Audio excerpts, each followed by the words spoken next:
There is a lot of misinformation out there surrounding the world of CBD. And in this video, what I want to do is I want to give you a breakdown of what is now the largest survey surrounding the world of CBD. So at first, I want to give you a solid understanding from a physiology standpoint of what CBD is and why it's making such a big impact in today's society. So first off, CBD is not psychoactive. It is not the same as THC. It's not even in the same ballpark. You see, CBD acts upon the body in an entirely different way. CBD allows your body to produce more in the way of endocannabinoids. It doesn't even directly stimulate what are called endocannabinoids. It allows your body to produce more. Endocannabinoids are common things. You even find them in chocolate. But what CBD does is it allows your body to produce more, which means that you're able to get the potentially inflammation modulating effects, the potentially anxiety modulating effects, and a plethora of other amazing things that come along with it. But what we have to do is we have to start understanding why there's so much misinformation out there.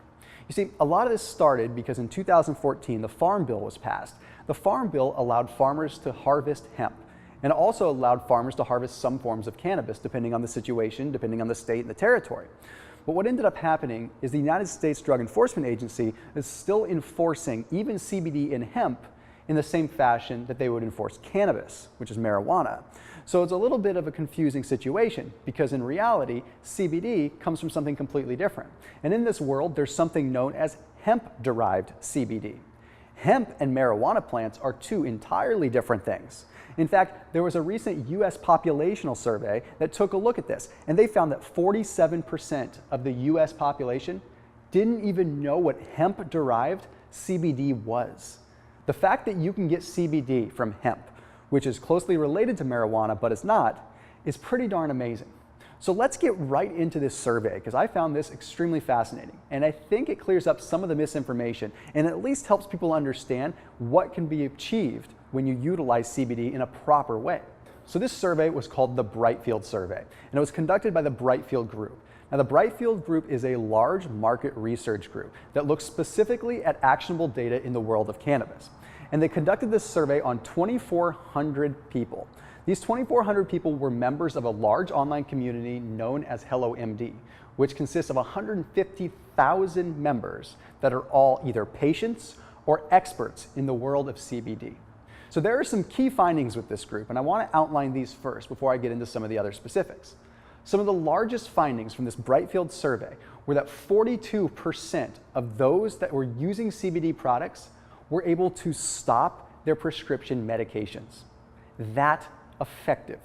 And 80% of the group that was surveyed found their CBD products to be either effective or very effective at treating their specific conditions.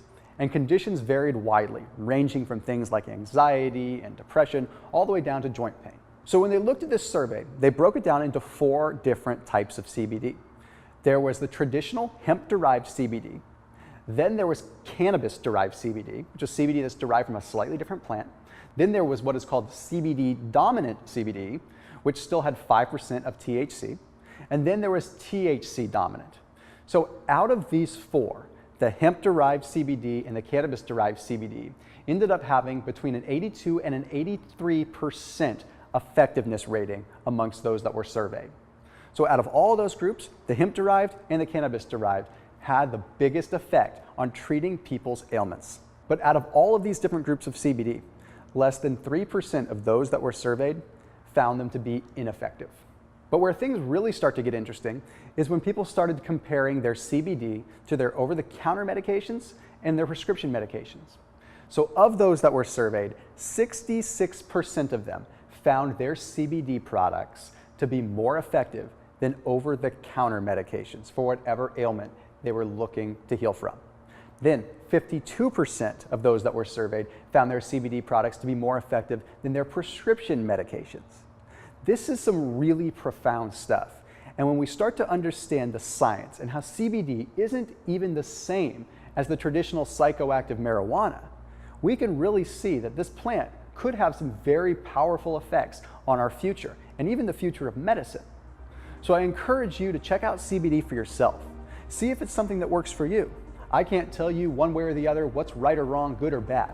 but what I can do is lay out the information, lay out the data, and lay out the research. And I think we're going to find over the next few years that the research starts to come through and show us that there are some natural ways to take back control of our health, get control of our ailments, and ultimately be the happiest versions of ourselves that we can possibly be.